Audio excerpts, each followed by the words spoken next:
YouTube Channel Nos Confunden. Capítulo 1. Hacia la Antártida. Mi nombre es William Morris, y la historia que contaré va a modificar rotundamente la forma actual de ver al mundo. Sé que a muchos les parecerá increíble, y créanme que a mí también, aun habiendo experimentado esta aventura, de haberlo visto con mis propios ojos y con todos mis sentidos, pero las pruebas son irrefutables para el que quiera verlas y los recuerdos imborrables. Dichas pruebas serán presentadas y la ciencia cambiará también su perspectiva. Otro camino se abrirá en la mente humana para siempre. Respecto a mi vida personal, fui miembro de la Armada Continental, como así se llamó a la Fuerza Naval estadounidense en la Guerra de la Independencia. Estaba casado con Lucy y pensábamos agrandar la familia, pero la guerra pospuso todo plan, como generalmente lo hace, con ese dolor similar a un corte de raíz de aquel brillante árbol que le da vida al jardín. Ese dolor inmenso que produce el alejarse de tus seres queridos y dirigirte al mismísimo infierno. Nos confunden. Una noche pacífica luego de la rendición de Saratoga, navegábamos por el norte del Océano Atlántico, rodeando las islas rumbo al puerto de Charleston. La luna llena era la única luz que alumbraba nuestro camino, y durante esa noche, miles de historias y anécdotas surgieron entre los muchachos, entre un poco de whisky, para calmar ansiedades de una cruda guerra. Ya por entonces se hablaba de los viajes de James Cook y su obsesión por cruzar el círculo polar antártico, aunque no se sabía bien quiénes estaban detrás de su financiación ni por qué de dicha obsesión.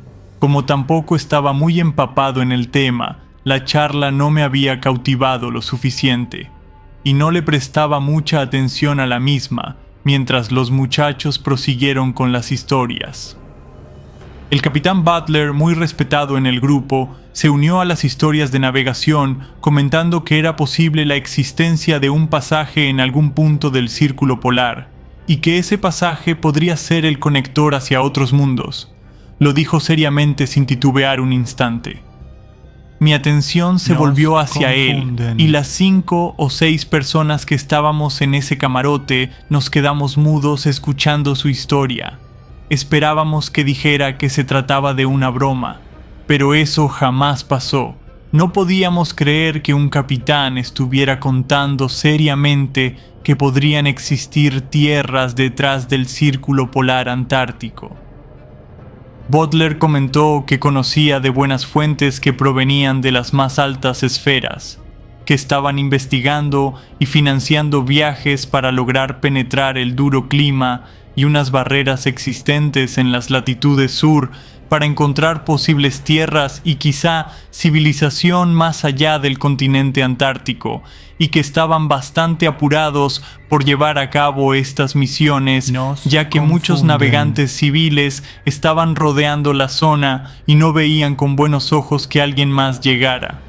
Esta historia fue aún más larga y con bastante detalle. También comentó que observó con sus propios ojos un mapa que indicaba las coordenadas que podrían ser la apertura de dicho pasaje. Y aunque estaba estupefacto por dicha historia, y creo que los demás también, el cansancio y el estrés que genera un conflicto bélico no podía desaprovecharse. Era el momento perfecto de dicha que genera una brecha de paz para poder dormir algunas horas.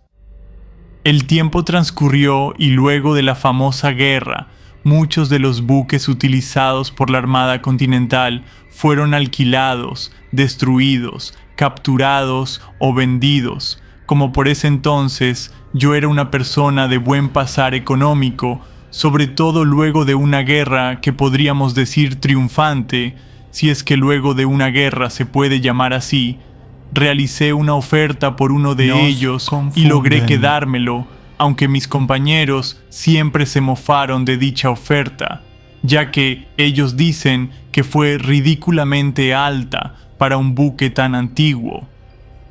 La idea del viaje de exploración al sur, luego de la historia de Butler, me generaba aún más interés para ofertar y quedarme con dicho buque, si bien necesitaba reparación, por consiguiente, algún dinero extra. No sentí culpa alguna, ya que lo sentía como una inversión. Si bien desconocía el peligro real de un viaje así, necesitaba proveerme de un gran equipo de navegación. Si bien Lucy no estuvo feliz al respecto de este plan, y esto generó también cierto retraso en llevarlo a cabo, para fines de noviembre pensaba salir de Charleston y dirigirme con algunas paradas en el camino directo al continente antártico. Durante la idea de formación del equipo, hablé con antiguos colegas. Algunos de ellos pusieron las excusas más ridículas, y tampoco los culpo. La idea de dicho viaje era realmente poco alentador. Dos de ellos, que estaban esa misma noche que Butler narró su historia, se quisieron sumar. Apenas les hablé del plan, pero faltaba lo más difícil: convencer a Butler, quien tenía conocimiento en navegación en base a su experiencia y liderazgo, como así también conocía las coordenadas donde debíamos dirigirnos. Luego de juntar valor por algunas semanas, contacté al capitán para plantearle mi proyecto y sumarlo al grupo. Fue difícil convencer al capitán de semejante plan, y aunque en su voz noté cierto entusiasmo, declinó mi oferta, y así fue durante un tiempo.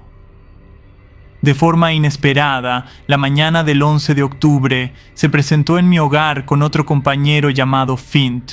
Tenía mapas que nunca había visto y estaba repleto de documentos que muy pocos ojos habían leído. Me comunicó que aceptaba el trato, pero que esté dispuesto a entender que podía ser solo un viaje de ida. Ahí entonces comprendí que debíamos tomar este viaje de forma profesional. La aventura estaba por comenzar. YouTube channel Nos Confunden.